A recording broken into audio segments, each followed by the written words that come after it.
Good evening, good evening, good evening. I love y'all so much. Y'all are so kind, so sweet. I love you all. So let me welcome those who are in the building and those who are joining us online. This is wonderful Wednesday night's Bible study. We are in Deuteronomy chapter 34, verse 1 through verse 8. Last Wednesday night, we began a series entitled Good Grief. Good Grief. Understanding various perspectives concerning what it means to grieve a significant loss. Deuteronomy chapter 34 deals with the passing away of Moses and how God's people reacted to the passing of Moses and specific instructions that God gave them during their time of grieving. So I want to use Deuteronomy chapter 34 as somewhat of a springboard as we walk through this subject of grieving and dealing with loss. In a moment, I want to share a definition of grief or repeat a definition of grief that I shared on last week, and then we'll press on through this series. Don't know if we'll finish tonight, but there's a whole lot I really want to say, and I want to get it out because I think it's going to be appropriate and it's going to be helpful. Again, let me welcome all of you who are in the building, all those joining us on Facebook, Instagram, YouTube, whatever page and social media outlet you may be catching us on. Beginning in verse 1 of Deuteronomy chapter 34, reading from the New American Standard Version of the Sacred Scriptures, when Deuteronomy 34 picks up, it is on the heels of Numbers chapter 20. Sister Muriel, in Numbers 20, there was an occasion when God told Moses to speak to a rock and that water would flow from the rock. Instead of Moses speaking to the rock, he took his staff and he hit the rock twice. And he dogged God's people out. He called them a bunch of rebels. He said, you rebels, you want water, I'll give you water. And the rock that he was supposed to speak to, he hit the rock twice. And God, being God, allowed water to flow from the rock, but he cut Moses off. Let that sink in. Sometimes God opens doors of blessing and opportunity for you, and you cut up on your way going through the door. He still lets you go in, but you don't even know he has already cut you off. And that's what happens in the life of Moses. God cuts Moses off, and then he reveals to him in Deuteronomy chapter 34 why he was cut off and what the consequence would be. So Deuteronomy chapter 34, verse 1 through verse number 8, here's how it reads in the New American Standard. Now Moses went up from the plains of Moab to Mount Nebo to the top of Pisgah, which is opposite Jericho. And the Lord showed him all the land, Gilead as far as Dan, and Naphtali, and the land of Ephraim and Manasseh, and all the land of Judah as far as the western sea, and the Negev, and the plain in the valley of Jericho, the city of palm trees as far as Zoar. What this means, as Dr. King referred to on the night before his assassination, the Lord allowed Moses to go to the mountaintop and to look over and see the promised land. The land that Moses had been preparing God's people to enter for the last 40 years. Watch what happens in verse 4. Then the Lord said to him, preach, look here. Then the Lord said to him, this is the land which I swore to Abraham, Isaac, and Jacob, saying, I will give it to your descendants. I have let you see it with your eyes, but you shall not go over there. So Moses, the servant of the Lord, died there in the land of Moab, according to the word of the Lord. And he buried him in the valley in the land of Moab, opposite Beth Peor. But no man knows his burial place to this day. Now that's important. I'll come back to it in just a moment. Although Moses was 120 years old when he died, his eye was not dim, nor his vigor abated. That means he was 120 years old, but you sure couldn't tell by looking at it. He was still getting up early and staying up late. He was still very active, still very agile, and time had not taken a toll on him. So again, verse 7, he was 120 years old when he died. His eye was not dim, nor his vigor abated. So the sons of Israel wept for Moses in the plains of Moab 30 days. Then the days of weeping and mourning for Moses came to an end. Now, what Deuteronomy chapter 34 is not suggesting is that your grieving can only take 30 days. That is not what the text is suggesting. The text is suggesting, Sister Norman, that after 30 days, there were certain things that God's people needed to do.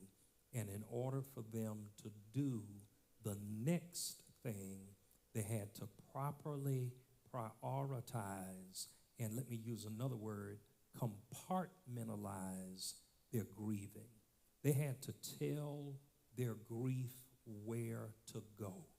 Otherwise, they would have missed out on some of the things that God had in store for them. And that's part of what I want to share in this series, that sometimes during periods of grieving, you have to compartmentalize your grief. You have to delegate your grief.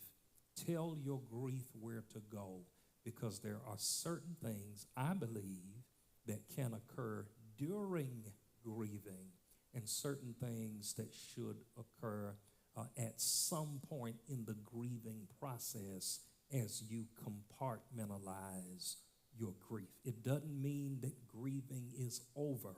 It means that there are certain things you need to do in response to your grief or even while you are grieving. That's why this series is entitled Good Grief. Let me share again a definition of grief. It is a definition that I have created. I don't know what Webster says about grieving, but after studying the subject and certainly living through a share of grief myself, here is a definition that I want to share. A sense of sadness and longing over something or someone you have lost.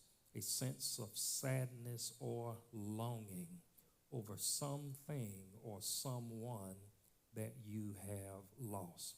And one of the things I shared last week is that often I think we misunderstand the concept of grieving and grief because we think that grief or grieving only occurs when a loved one dies. When the truth is, there is a certain level of grief that occurs whenever we lose anything that was near and dear to us. And here is the warning, Elder Shay. If we don't deal with what we lost in 2019, then we go through loss in 2020, we go through loss in 21, 22, 23, 24, headed into 25. If you don't start dealing with some of that stuff, it is piling up in your heart and in your mind. And if you're not careful, you get to a certain place and you explode.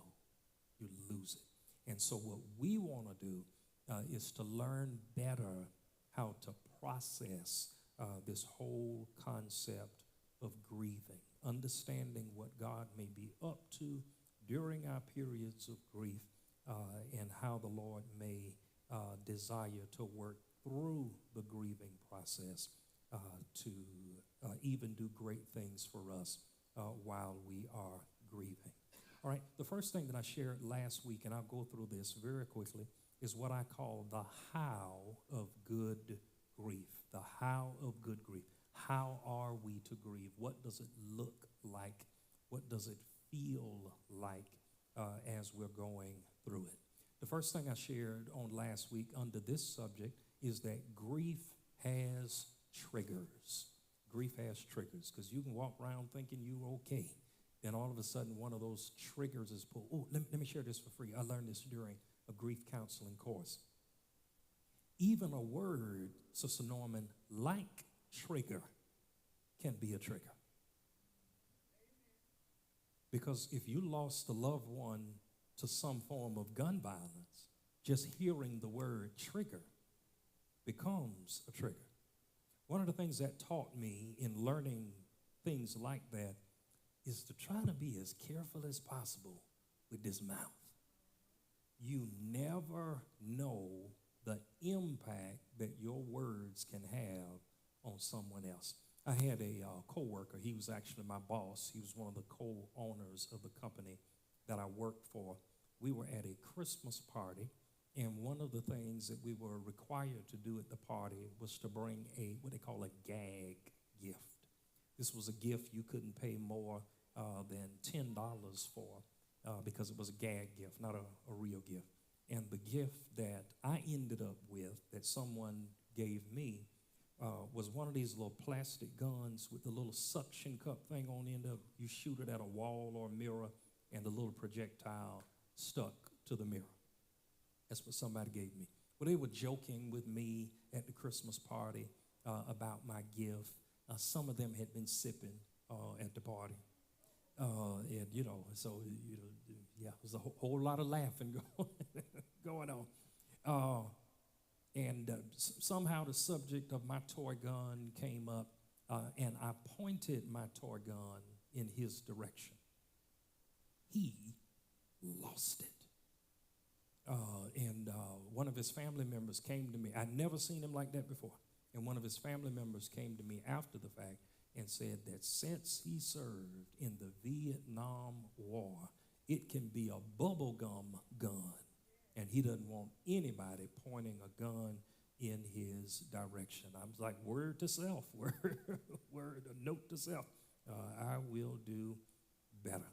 Grief has triggers. There are things, and one of the reasons I want to share this is, number one, so that it doesn't catch you by surprise as you are experiencing it, but also so you can better prepare yourself for it. There are certain things, Deaconess Brenda, that when we know that they're on the way, it helps to prepare us for it. My beloved mom, as many of you all know, passed away this past September. And when we turned her over under hospice care, they gave us a little booklet. Dr. Alvin, I read the booklet, and I really wished I had read the booklet a year before. If I had read the booklet, and I don't want to scare any of you tonight, if I had read the booklet a year before, I would have known that the process of my mom's transition started long before September 21st. One of the things that they pointed out in the book that they give you on the grieving process and the transitioning process is that when eating habits begin to change significantly, it can be an indication that a person's mind and body is preparing themselves as they move toward the end. Deacon James, we were not alarmed when my mom's eating habits changed more than a year ago because her weight didn't change. But as we look back on it, I don't know what all we would have done differently, but it would have shifted our perspective a bit. And it really caught me off guard as I was reading it to know that that was an indication which happened long before she actually passed. All right, I gave you 5 last week, 5 areas concerning the triggers that come along with grief. Here is the first one. Understand that there are triggers that can be attached to your senses. Your senses. If you have lost something or someone, your senses will trigger or cause you to have moments of grieving. And again, I define grief as a sense of sadness or longing over something or someone you have lost. Here's what I mean. Your day can be going fine. All of a sudden, you find yourself at a place of sadness and at a place of longing. And one of the things that can trigger that is your 5 senses. You see something, it reminds you of that person or whatever you lost. You hear something. You smell something. It can be a perfume, a cologne, or the scent of something cooking. Hey, catch this. Sometimes it's the absence of things that make you think about somebody you love. I was at an event recently, and ooh, my Lord, you talk about food. It was a banquet. I was the guest speaker. I ain't never, and that's not a word, I ain't never been to an eating event. Deaconess Tammy, they fixed my plate with 2 plates. They had vegetables on one plate, all meats and proteins on the other. Dr. Shaves, all kind of stuff on there. And all of it was downright delicious. The pastor of the church was sitting next to me. He said, if I had known we were going to eat like this, I would have worn shorts. I said, go ahead. But one of the things they served was sweet potato pie. And it was delicious. But something was missing. Not that it was bad. There was something in it. There was something that wasn't in it that my mama put in hers. It was either cinnamon or nutmeg. You know, I don't know much about bacon, but I done went to the store and bought it for her. And I think it must have been nutmeg. And for whatever reason, either the piece that I had didn't have a lot of nutmeg in it, but I don't think it was. It had nutmeg in it. And my mind immediately went to the fact that this don't taste exactly like Mama's own used to taste. And those things, if you're not careful, can take your day from being a normal day, your afternoon from being a normal afternoon, and all of a sudden you find yourself in a period of sadness, a period of longing, or at least a period of reflecting. Even if it doesn't take you low, at least at a minimum you may start thinking. So what all 5 of your senses, hearing, feeling, sense, the whole 9, all 5 of them can trigger those periods of sadness and periods of longness or longing. Here's the second one we saw last week. Your grief triggers can be attached to your habits.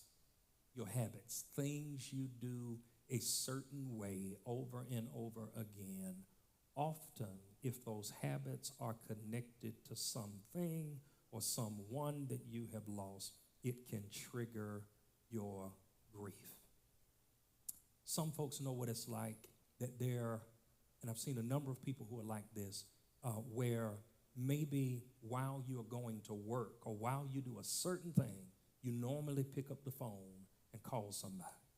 But what happens when that person is no longer available to receive your call? That habit, every time you engage in that habit, it reminds you of that other person, and it can trigger your grief. All right, here's the third one I shared last week. Your grief triggers can be attached to your aspirations, things that you always wanted to accomplish, and how they connect to the other person or whatever that thing is that you may have lost. Sometimes we can grieve the loss of a job, certainly the loss of a pet. We talked about that on last week, the loss of a loved one, the loss of a relationship. Oh, catch this, catch this. If you were in a relationship, you thought it was going to last forever, and you run into another couple, and they say, we've been married 30 years, and you say, I didn't make it 3 months. And if you're not careful, that aspiration can trigger that sense of loss.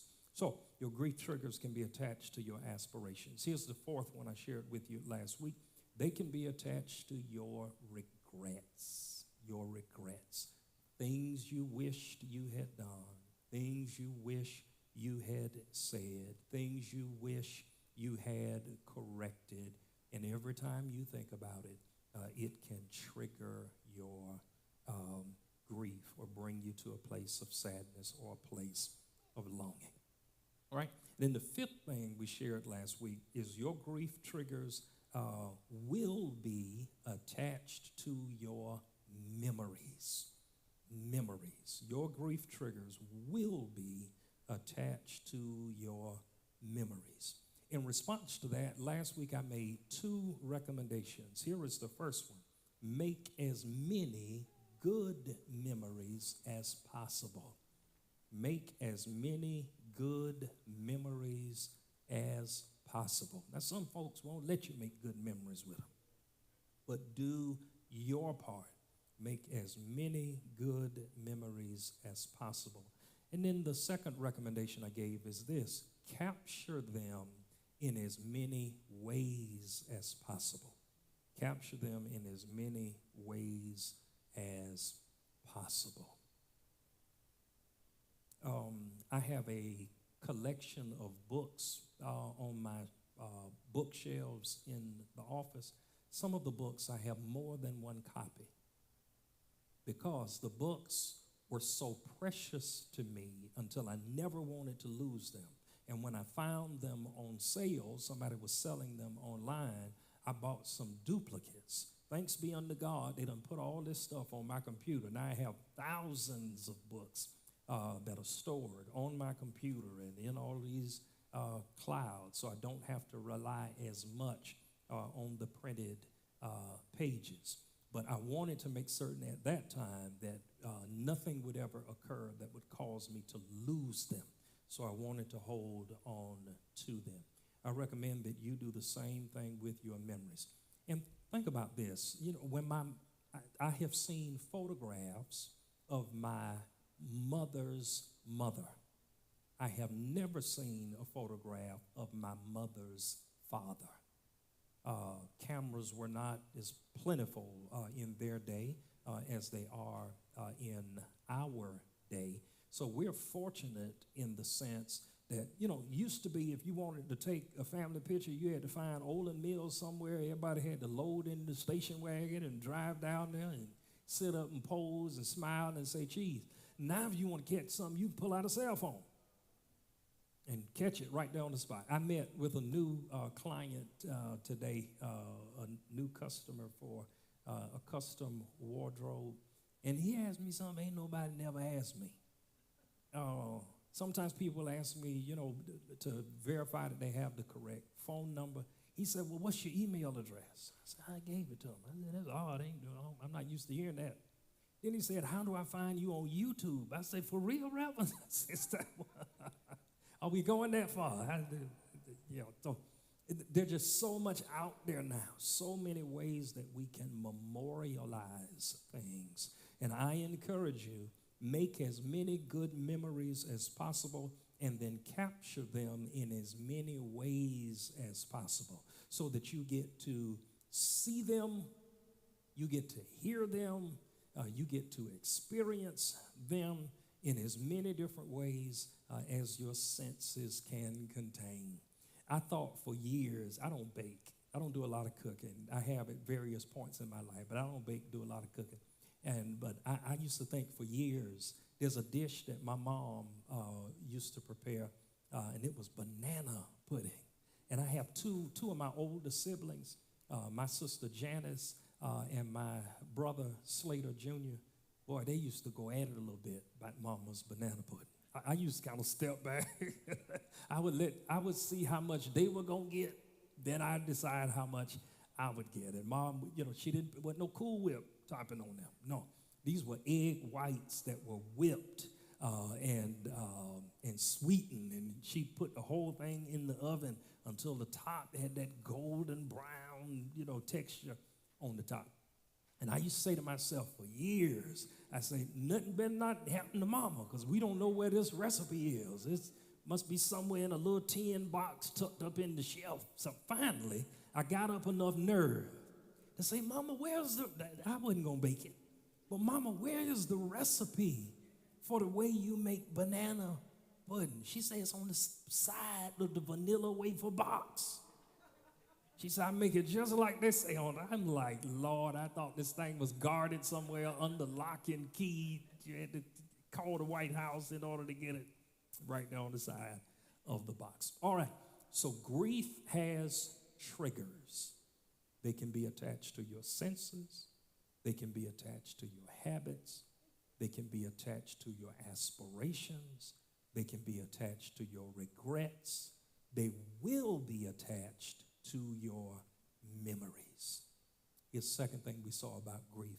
Not only does grief have triggers, but grief has an initial timing. We saw that in Deuteronomy chapter 34. The Bible says in Deuteronomy 34 and verse 8 that they officially mourned the loss of Moses for 30 days. At the end of those 30 days, we'll learn when we get to the book of Joshua, we learn that there was something specific that God needed them to do. Now, I am not telling you, hear me carefully, I am not telling you that in your personal periods of grief that you need to set any kind of time frame. What's going to be more important, in my opinion, is what I'm going to share in a moment, and that is some channels for our grief, and then there are some corridors for our grief. I'll share both of those in just a moment. I am more concerned about what you do while you are grieving as opposed to when you do it. All of us are different. And what we don't need to go around saying is you ought to be over that by now. Some people are funny. Some people will cut you, and next week they want to know why you still think about it. They're talking about you living in the past. No, you finna be living in the past. Good grief has an initial timing. I shared with you last week that when there's a church in Jacksonville, they have lost their second pastor in 3 years. Both of them have passed away, and they set aside a 45-day period of mourning. So there's a certain way that the sanctuary looks, and it will look that way for 45 days. They will not begin the process of selecting their next pastor until after those 45 days have expired. Pastor Marion Dry, he used to be the pastor of our church, Faith Missionary Baptist Church. He was the second pastor. I'm the fourth pastor of Faith Missionary Baptist Church. But he was the second pastor. And we were here for a funeral, and we were talking about the importance of getting rest and taking vacations. And he said to me, he said, Thorpe, have you ever thought about the fact that if you pass away, somebody else is going to be preaching in your pulpit the next Sunday? He said, even if they're memorializing you, life still has to move on. It still has to march. I say, let me go home and book a vacation in Jesus' name. Let me go sit down. Good grief has an initial timing. All right, here's the third thing that I want to share in this series. It is this: good grief has channels. Good grief has channels. That takes us to Joshua chapter 1, verse 1 through verse 7.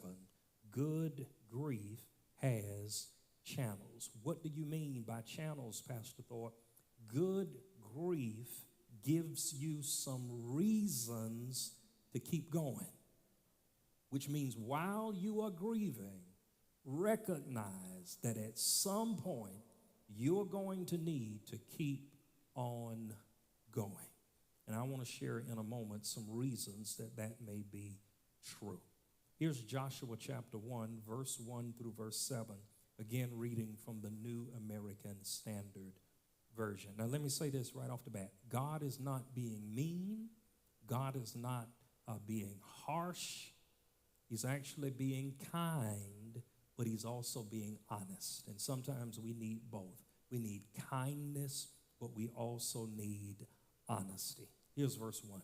Now it came about after the death of Moses, the servant of the Lord, that the Lord spoke to Joshua, the son of Nun, Moses' servant, saying, Moses, my servant, is dead. Now therefore arise, cross this Jordan, you and all this people, to the land which I am giving to them, to the sons of Israel. Let me wrap all of this in a nutshell, Brother Josh. What God was saying to Moses was, if I'm going to get you into the promised land, you can't stay where you are. You got to get moving. And just because you lose something does not mean that your promised land goes away. But you can miss out on it because often we become frozen in whatever we got caught up in, whatever that sense of loss was. It can freeze us at a certain place in time, and we never genuinely move forward. So he's not being harsh when he says, Moses, my servant, is dead. What he is saying is, I got to get you to the promised land so I can perform some more miracles and ultimately bring you into your greatest promised land, which is Jesus himself. If they had stayed still, Deaconess Tammy, they never would have entered into the land of promise and received all of the blessings that came along with what God had promised to them. So here's verse 3. Every place on which the sole of your foot treads, I have given it to you, just as I spoke to Moses. From the wilderness and this Lebanon, even as far as the great river, the river Euphrates, all the land of the Hittites, as far as the great sea toward the setting of the sun, will be your territory. No man will be able to stand before you all the days of your life. Just as I have been with Moses, I will be with you.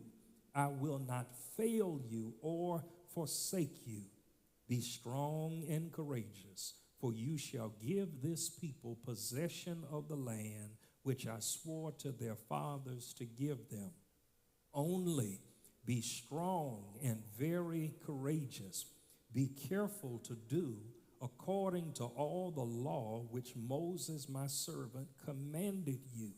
Do not turn from it to the right or to the left, so that you may have success wherever you go. This book of the law shall not depart from your mouth, but you shall meditate on it day and night, so that you may be careful to do according to all that is written in it. For then will you make your way prosperous, and you will have success. They never would have been able to capture the success that God had in store for them if they didn't travel through the channels and recognize that God gives you reasons to keep on going. Let me give you 3 specific reasons that you will need to keep going. Here is the first one. There may be things to do for God. There may be things to do for God. Sometimes we miss out on assignments that God has for us because we are frozen. And we've got to recognize that there's some things that the Lord may want us to do.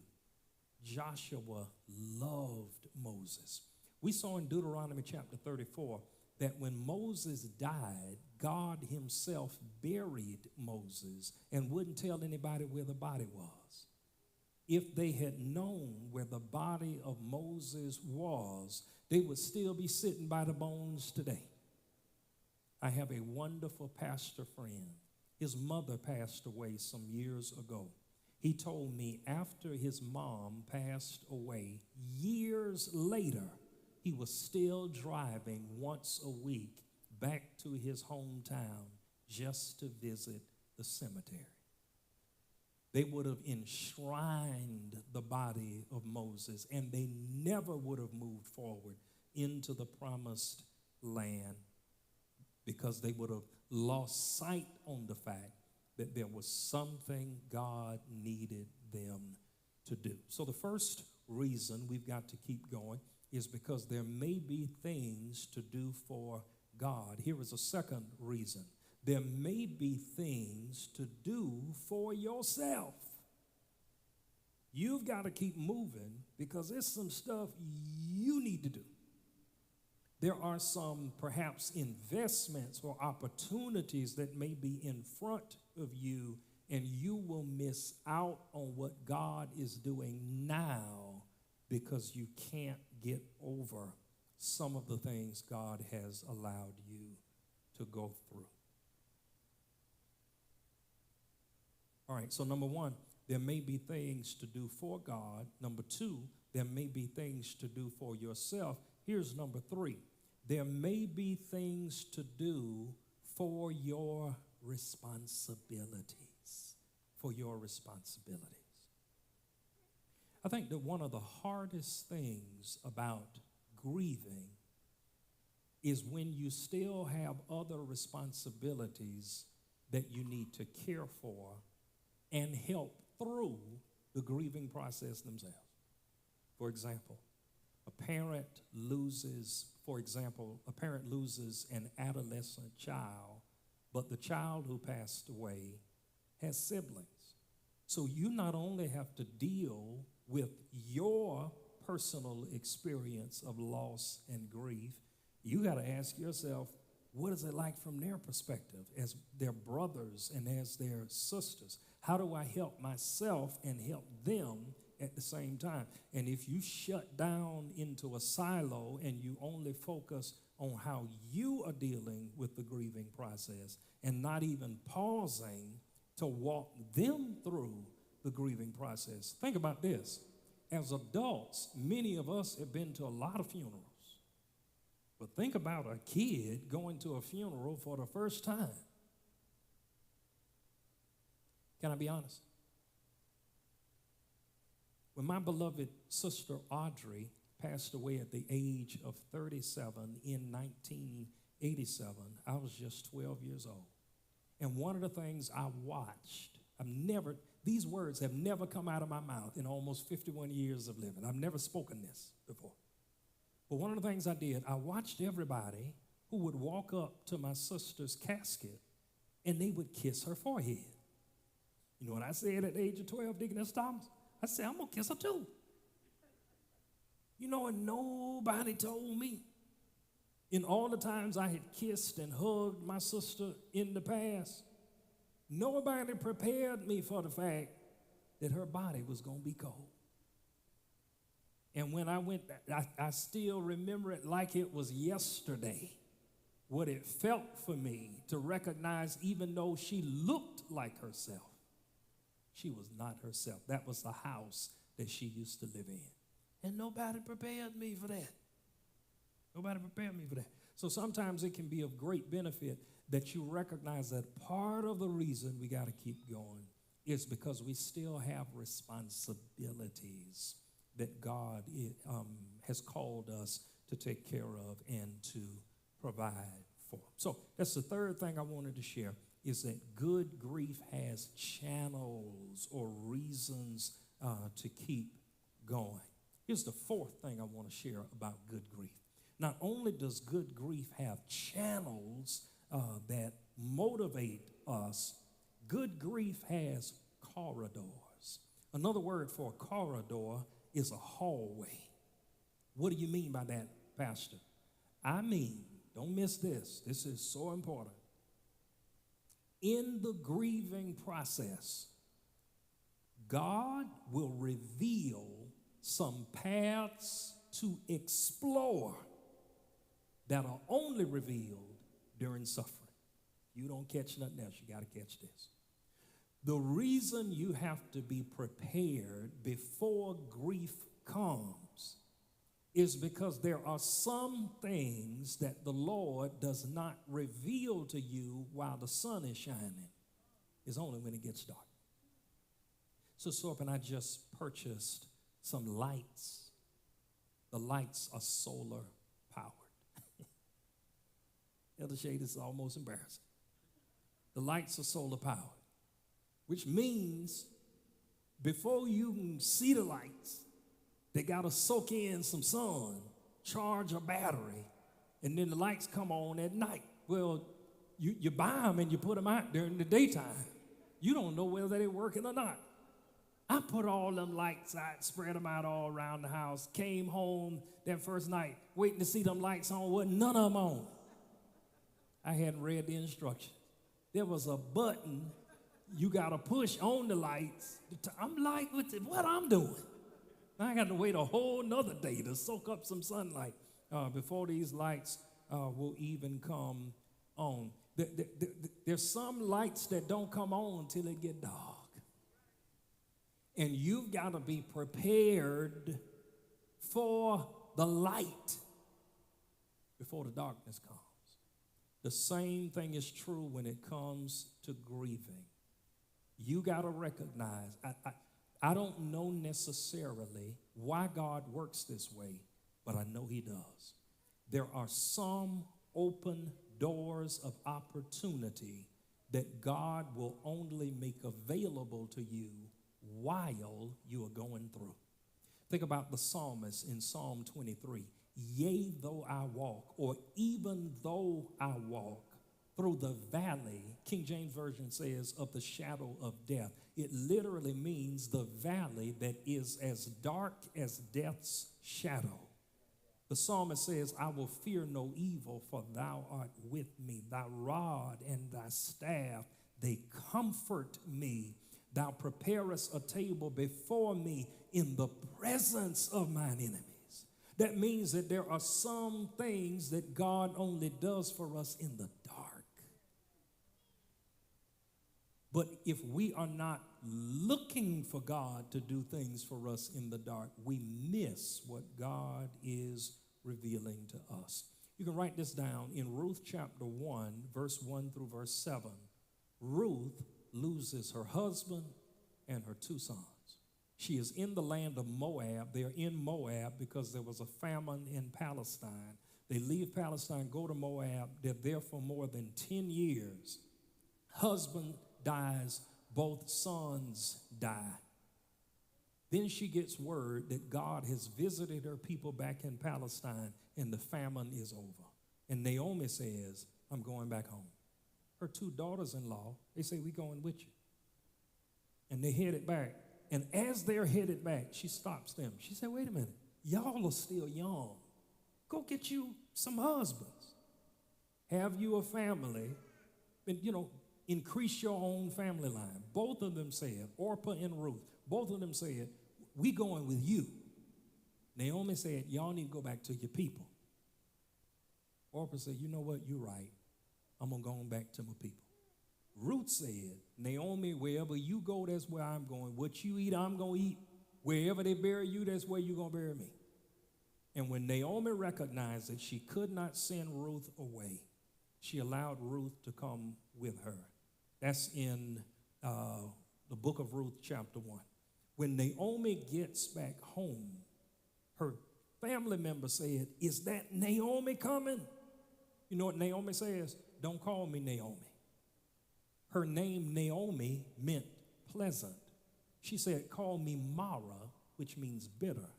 She said, because the Lord hath dealt me a bitter blow. She thought that God was her enemy instead of God being her friend. Watch this. But she kept moving.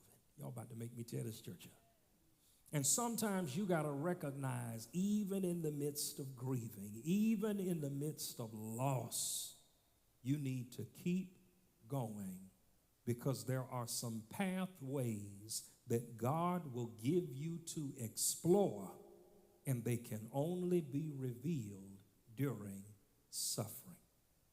So in Ruth chapter 1, she says, call me Mara, don't call me Naomi. In Ruth chapter 2, Ruth says, I'm going to work. She goes to work in a field, ends up in the field of a man named Boaz, comes back home, tells Naomi, I was with this dude today, and he hooked me up, sent me home with extra. Naomi said, you know who that dude is? He's related to your deceased husband. She said, go on back, work with him again. And then finally, it dawns on Naomi that Ruth can become the husband of this wealthy kinsman redeemer. And by the time you get to Ruth chapter 4, Ruth and Boaz are married. They have produced a beautiful son who ends up in the family line of Jesus.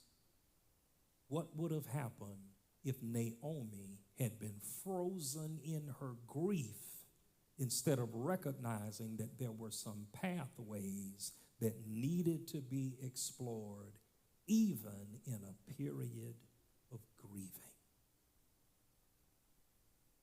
Good grief has corridors. Let me take you into section 5, the fifth thing that I want to say. This may be one of the most important.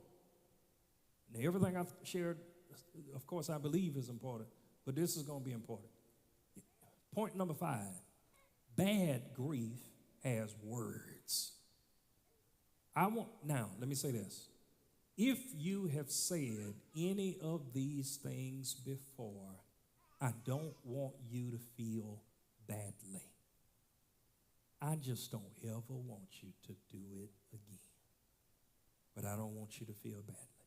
When I was taking a grief course, it was an 8-week course, and there's a book called the Grief Recovery Handbook. You can purchase it on Amazon in hard copy or digital form. It's called the Grief Recovery Handbook. The cover is purple. But in reading that book and going through the course with our instructor, Miss Yolanda Mitchum, who herself is very acquainted with the subject of grief, lost a number of family members in very close proximity. But when I learned some of the things that people say while people are going through, I was mortified. So I have vowed that I'm going to help as many people as I can to stop traumatizing folks with our words. So I want to give you 4 things that you should never say. 4 things you should never say. And then I'm going to give you a list of some good grief words, some things that you should say. Here is the first one. Dr. Alvin, this troubled me. This is specifically for couples who were trying to have children and lost a child in miscarriage, or they lost a child at a very young age. Here's some things you should never say to those people. You are young, you can try again. Is it true? Yeah, but that ain't the point. That ain't what somebody wants to hear when their heart has been broken over what they were waiting to be born and to bring home, and you talk about it like an Oldsmobile.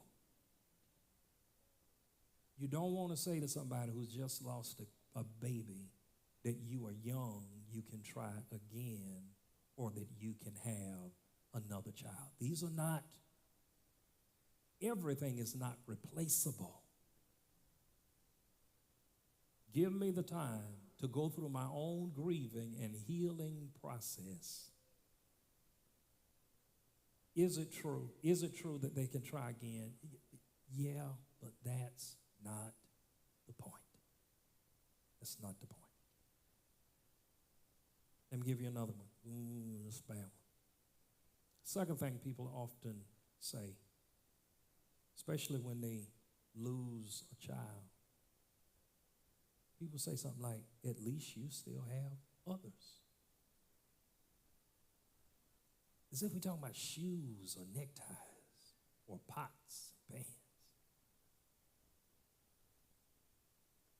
Never want to say to a person that they should feel bad about the child that they're grieving simply because they still have other children who are still on this side. Let me give you a third one. This one will make some of y'all mad because, boy, church folks know how to say this kind of stuff. Here's the third one. Something you should not say to people while they are grieving. Number 3, they are in a better place. I am not grieving because of where they are. I'm grieving because where they ain't. Then you know they're in a better. I get all of that. Let me cut to the chase. Sometimes while I'm grieving, I need a shoulder, not a sermon. And some of us so quick to be preachers. You know, they're in a better. God planted a garden and he needed a very special flower. And he plucked your loved one to go in this. That might be easy for you to say, but it ain't easy for me to live. Let me give you a fourth one. Ooh, this one going to bother some of y'all, but I pray you don't never say it to nobody again.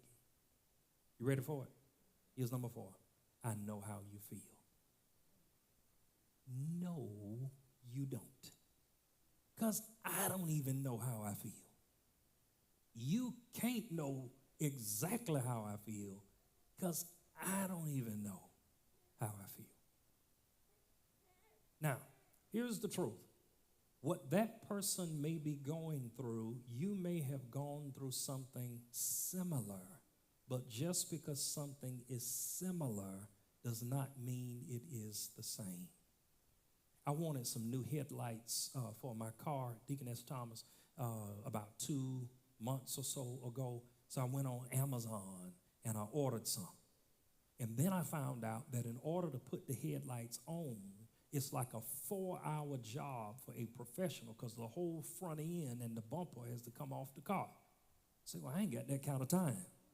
So I called a local collision shop that had done work for me in the past, and I said, how much will you charge to replace these headlights? They gave me a price.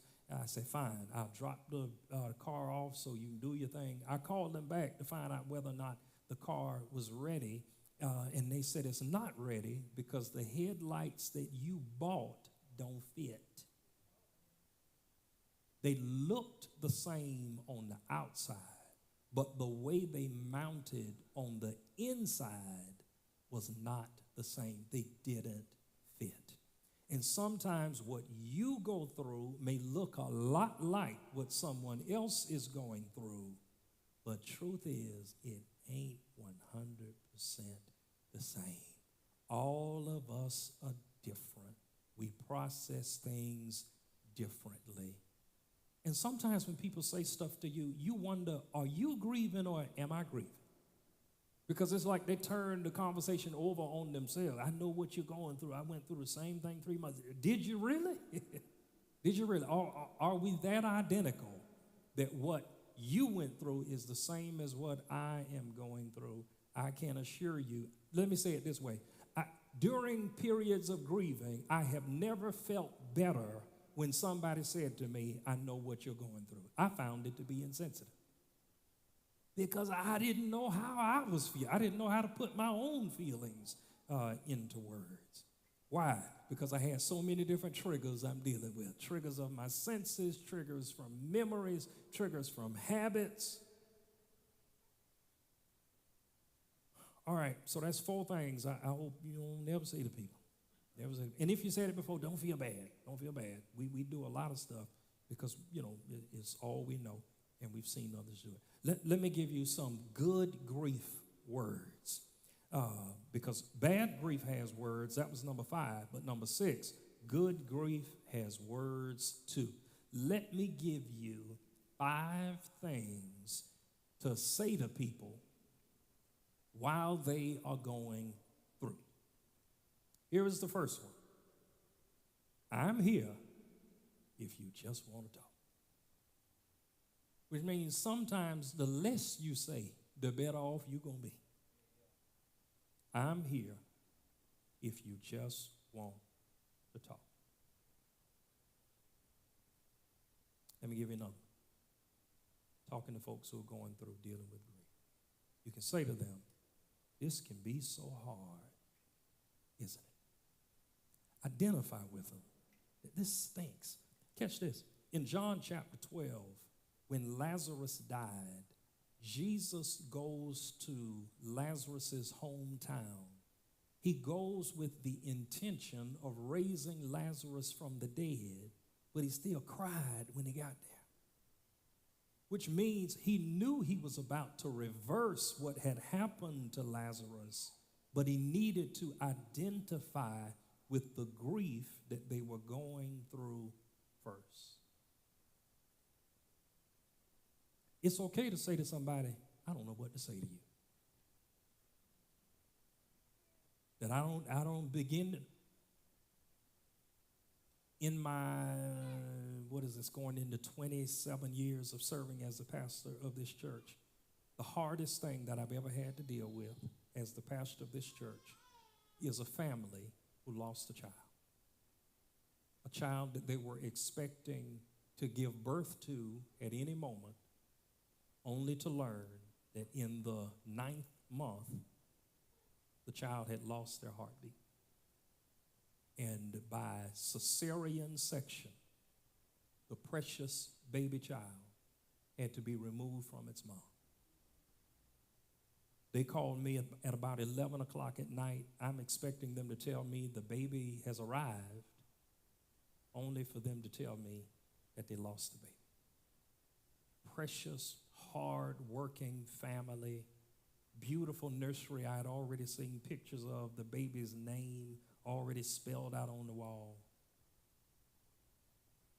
And I got to go to the hospital to comfort them, and I don't know what I'm going through. The Lord did something very special for me in that process. On the way there, he gave me what it is that I needed to say, and it was appropriate for them. And even years later, their family members would come back and tell me how much comfort they found in what God gave me to say during that time period. Years later, just a couple of years ago, a pastor friend called me who was going through similar circumstances, and he says, Thorpe, what do you say to a family like this?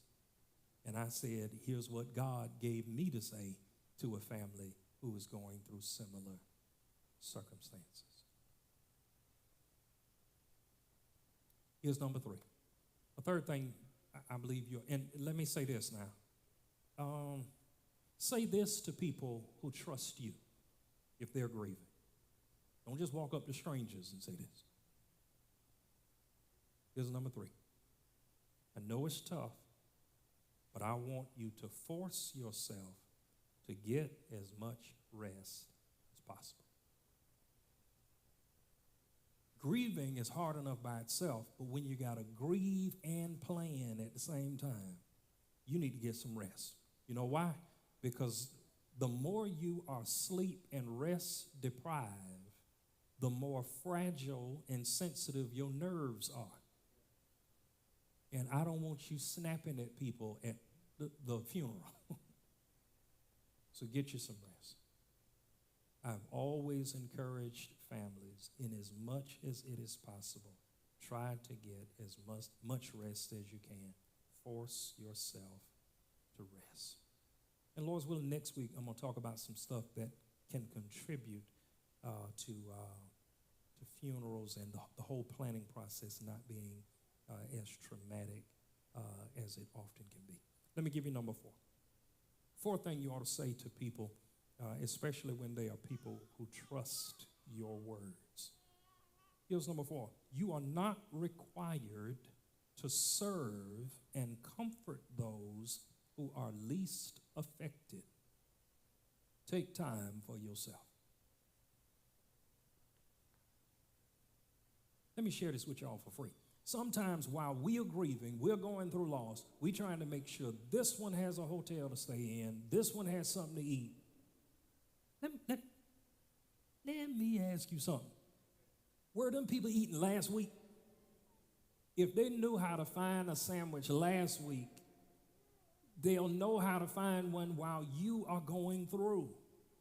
Don't take all of that burden on yourself. Well, I just want to make sure everything is perfect for everybody. Them people grown. You're the one who's dealing with loss hands-on. Folks are something else. They'll come to you during the funeral. You think they got any more programs? If you don't get, if you don't get from around here, I want to take one for my friend who not here. They sent a flower, not a flower, a flower. Sent a flower. Here's the last one. Something you can say to people while they're going through. No one knows exactly how you feel. Only you know that. We've been through some similar things, so I and others are around you if you ever like to talk or just have someone to listen. Again, no one knows exactly how you feel. Only you know that. We've been through some similar things, so if I or others around you, so I and others around you, are around you, if you'd ever like to talk or just have someone to listen. You open the door so that they can walk through it.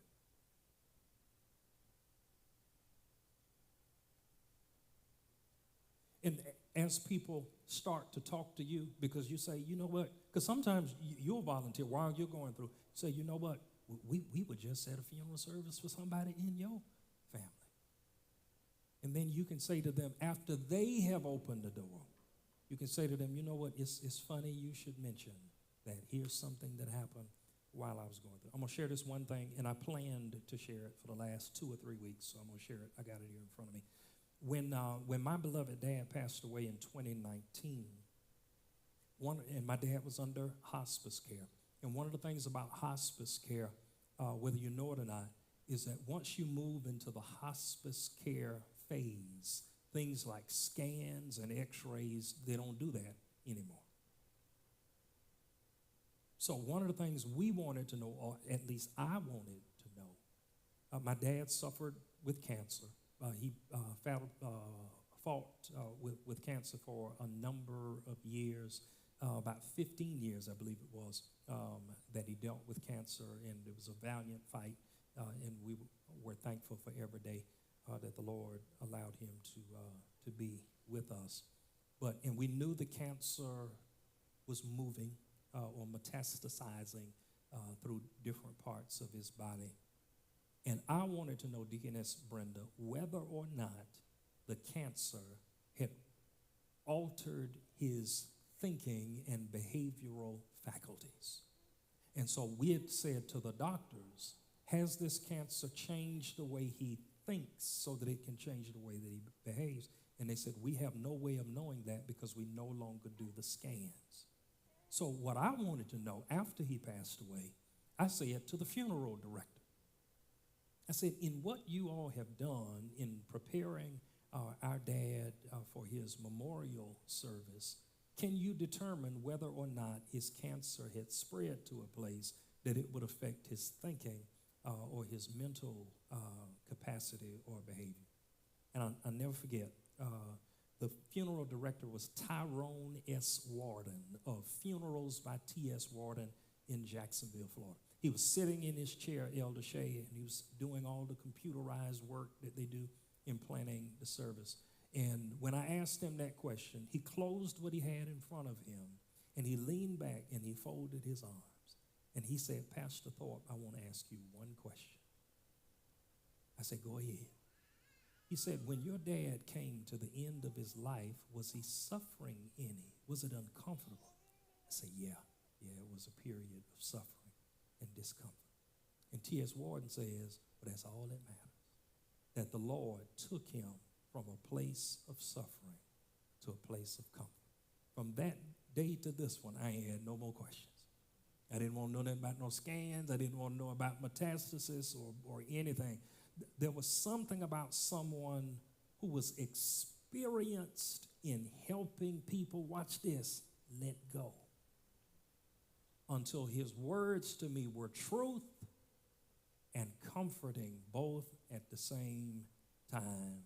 And it allowed me to take that portion of my thinking and compartmentalize it so I didn't have to dwell on it anymore. Now, there's some other things about my dad, like that time he beat me when I was 5 for not wanting to go to choir rehearsal. I still need counseling about that. I don't think I got over that part yet. I'm still working on that. Maybe I'll dial 911, help a brother tonight to get help on that one. But the part about wondering what was happening with his body and the progression of disease, I was able to compartmentalize it. And even if the thought comes up again, I'm reminded of the words of comfort that I received during that time to help me put that area in a place that I could manage it. All right. So, Lord's willing, next week we will pick up and begin to deal with some attitudes and some procedures that all of us need to think about now before we deal with a period of loss and before grieving occurs. Lord's willing, we're going to talk about funerals next week. There's some stuff that we need to know about funerals and homegoing celebrations. So I want to share some of that, Lord's willing, going into next week. Let's stand.